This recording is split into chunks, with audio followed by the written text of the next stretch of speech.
Pirma valanda nakties ir kaip visą laiką negalima pasitikėti švedišką prognozę. Pradėjo pūsti.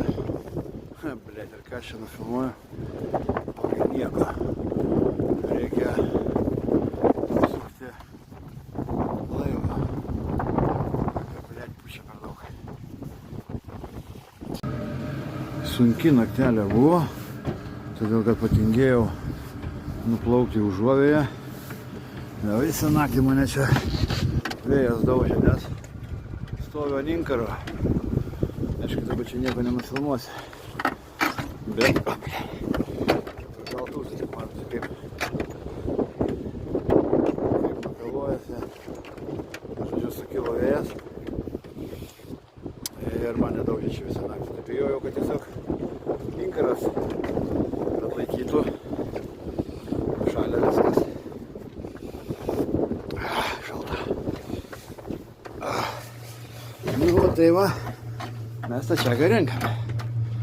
Taigi, trečias rytas, paskutinis turbūt. Šiandien parenku ir varau namo. Labas rytas, trečias rytas vėl Klajonėse po šitą salyną. Taigi, puikus rytas iš tikrųjų išaušo po labai neramios nakties. Šaltas rytas, -12. Ir jeigu matosi, va ten vėl pradėjo pūsti. O kaip tik ten, už va šito iškišalio, aš ir nakvojau. Tiesiog patingėjau laivą varytis į saugesnę vietą, pavyzdžiui, šitą lagūną.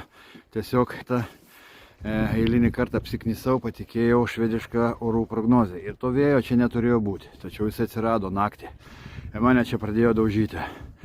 Tai kelis kartus aš naktį turėjau keltis ir persiinkaruoti tamsoje per tokį vėją. Tai buvo iš tikrųjų ne kažką. Na, ir po to aš jau daugiau neužmigau, nes prasidėjo pilnatis mane žiauriai veikia, sako, kiekvieną durnių veikia.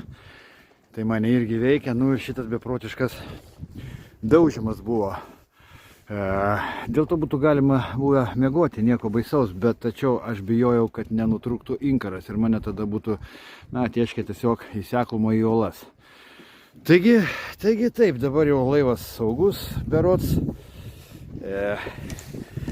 Nežinau, kaip teks įlipti į šitą apšalusį tuziką, slidus kaip velnias. Nu ir plauksiu per šitą meldyną, rasiu properšą, ten įlysiu ir vėl eisiu ieškotis čiagos. Taigi nežinau, kuo čia šiandien baigsis, bet šiandien bandyčiau jau eiti grįžti namo, todėl kad blemba, nu vėl vėjų žada. Taigi žiūrėsim, kuo čia baigsis.